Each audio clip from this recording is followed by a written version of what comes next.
இப்போ அரிசிய ஒரு தட்டுல வச்சு, அது மேல விளக்கு வச்சு ஏத்துறது கூட நல்லதா? என்னைக்குமே அரிசி இருந்துகிட்டே இருக்குமா? அப்படி ஏத்தக்கூடாது. அரிசி தட்டுல வச்சுட்டு, அதுல வந்து நம்ம குலதெய்வ பேரோ, இஷ்ட தெய்வம் இல்ல ஓம் போட்டுட்டு, அதுக்கு மேல பூஜை ரூம்ல விளக்கேத்தி, வீட்ல இருக்கிறவங்க எல்லாரையும் அந்த அரிசிய தொட சொல்லுவாங்க. நம்மளோட அச்சு, கை அச்சு அதுல தொட்டு, கும்பிட்டு, அந்த அரிசிய சமைச்சு சாப்பிடும்போது பாசிட்டிவ் எனர்ஜி குடுக்கும். ம்ஹ்ம். அரிசி மேல விளக்கு எந்த தானியத்தையும் அது மேல விளக்கு வைக்கணும்னு சொல்லவே இல்ல. நீங்க ம். இப்ப குரு பகவானுக்கு கூட பார்த்தீங்கன்னாக்கா, கொண்டைக்கல்லைய வச்சு ஊசிய வச்சு குத்துறாங்க. அதெல்லாம் தப்பு. அதெல்லாம் பலி குடுக்குற மாரி. ம்ஹ்ம். கொண்டைக்கடலைய வந்து அவருக்கு அவிச்சு நெய்வேத்தியமா வைக்கலாம். இந்த மாலை போடுறதெல்லாம் வந்து எந்த முறையில வந்துச்சுன்னு தெரியல.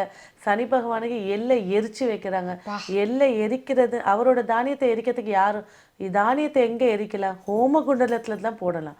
அதுக்குன்னு ஆச்சானமா இருக்கிறவர் தான் அந்த தானியத்த தொடறதுக்கே தகுதி இருக்கு. நம்பளுக்கு என்ன? அந்த எள்ளுலேருந்து வந்தது தான் எண்ணெய், நல்லெண்ணெய். நல்லெண்ணெயில போய் தீபத்த ஏத்திட்டு வந்தாலே சனி பகவான் ஆசீர்வாதம் பண்ணுவாரு. அத விட்டுட்டு அந்த தானியத்த எரிச்சு, அத அத வந்து அவங்களே வந்து தனக்கு தானே வச்சுக்கிற நெகட்டிவ் அதெல்லாம். ம்ஹ்ஹ்ம். அதெல்லாம் தேவையே இல்ல.